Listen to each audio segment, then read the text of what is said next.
let's talk about the fact of how him and Birdman linked back up after he came home, bro. Yeah. Oh yeah. When he could have went anywhere, dealt with anybody, but he went straight back to his roots. Right. Why do you think he done that? Like Suge and Pac, like Puff and Big, Baby and BG trying to clock 6 feet.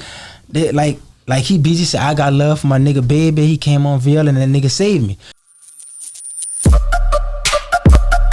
Yeah, we on Boss Talk 101. Yeah, we gonna talk. The people you talk to when they going through situations, you've talked to different people. You talked to Kevin Gates after he got out of prison, and you know, BG, just talking to different people, whether it be whoever in the city.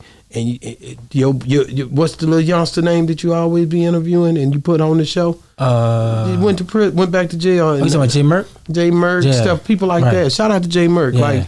Like, do you ever think about how that affects your channel? Just the way you're being looked at, or the way people see you? You saying because Sean moved with a lot of guns because he feel like his life could be in danger sometimes? I don't think so. No, he just had the guns in there. I think the nigga a gun collector. Right. But anyway, he got the guns too, and I do know he still be, because I didn't see Sean in New Orleans with security and all that to make sure he's safe. Because like I said, some people that like him, he didn't got into arguments with people on live and all that. And I do have some people that might don't like me. It's not a lot or whatever that I know of. I mean, when I'm in the streets of New Orleans, there's always a lot of love, but you still see hecklers and people that just feel entitled. The biggest thing with stuff like that, just protecting yourself and being mindful, especially in the city like I'm from, New Orleans, niggas get smoked all the time. It's just like, that's just what it is. Y'all say that, but we've been having some hell of a smoking from Lil Ron and his daughter getting killed. I see that y'all be having the same thing going on all the time. Yeah, be a lot of stuff, but I mean, that's I don't big. never be hearing it. Well, I mean, that's because Ronnie and them big in the rap game too, whatever, and all that stuff like that. And like the Mo3 stuff definitely big. So they be having stuff going on. If you look at New Orleans news all the time and watch NOLA.com, you'll see it all the time. And then, like I said, it ain't nothing to glorify, but this just always been the way it is. I'm glad it's still way better than it probably was in '94 or whatever. But I mean, the city ain't as populated as it was back then either. You know, people live in Houston now, Dallas, people live in Atlanta. A lot of people spread it out. But is the mindset still like that or whatever? New Orleans still got that mindset that's still just like, you know, nigga feel played or feeling entitled to what you got going on. Like dudes will feel like you supposed to post them or you supposed to just put me on, and nigga you sleeping on me. Like nobody don't, but I want you to post them or interview them for free or do whatever. But if you ask them to do a song for free, they ain't gonna want to do it. If you tell them to do a show for free, they gonna want money.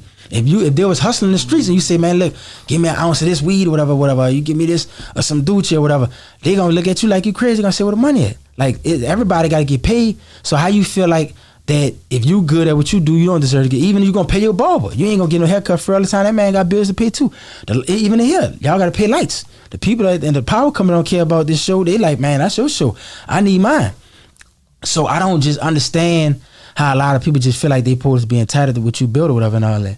But people to be quick to tear you down and hate on your name when you built the good name. It's like people be trying to find chinks in your armor. People be trying to find ways to just tear you down. But, you know, like a phoenix, I still rise. I'm still, you know, emerge out of all this shit. But, you know, and I'm not trying to beef with you or nothing. I'm not trying to come at you like this, man. But I just feel like, you know, here it is, man.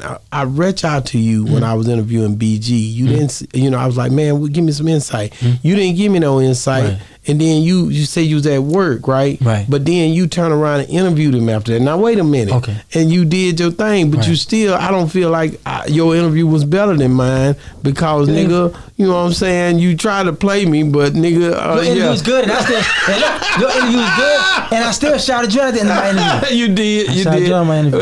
But the thing is, I enjoy. I like how you had him talking about the church stuff, him being a choir, you know, being his grandfather was that, you know, that was probably her. Yeah, I like what you brought that out because I never knew that or whatever. So y'all still went into his, you know, his church boy little thing when he was a little kid and all that. With his I just wanted to give that man that. I wanted to give him his flowers. Right. That was like the poster and he deserved it. And the award, because I feel like people don't show people love like that, because for him to do 13 years, 12 to 13 years in prison and come home and have to face some of the madness. People don't know he lost a lot of people when he was in there. Yeah. People died when he was in there. Right. Things happened that changed that he couldn't even adapt to. Nah, BG a true pioneer. You see what I'm saying? But then even on that picture up there with me and him together, he the same genuine dude, bro. He really is. He out of all the hot boys. Let me say this right now. Facts. Let me say this right now. I gotta go and put it out there since I got Geedy on here, and I know they be watching you. Ain't nobody more genuine than BG when it come down to it. Birdman is definitely the man, and I love Birdman. Right. But he, basically he be busy. I get it. But man, I'm telling you right now, Birdman, like I said, ever since I started this show, I've been a Birdman friend for all this. This ain't got nothing. I'm telling you, when I met this dude, man, when I met BG, he acted like me, nigga, just like a regular nigga. But this was years ago. Right. And then when I seen him this time, he was the same dude. Nah, bro. He definitely he told him real chill. He don't think about none of that stuff, man. Right.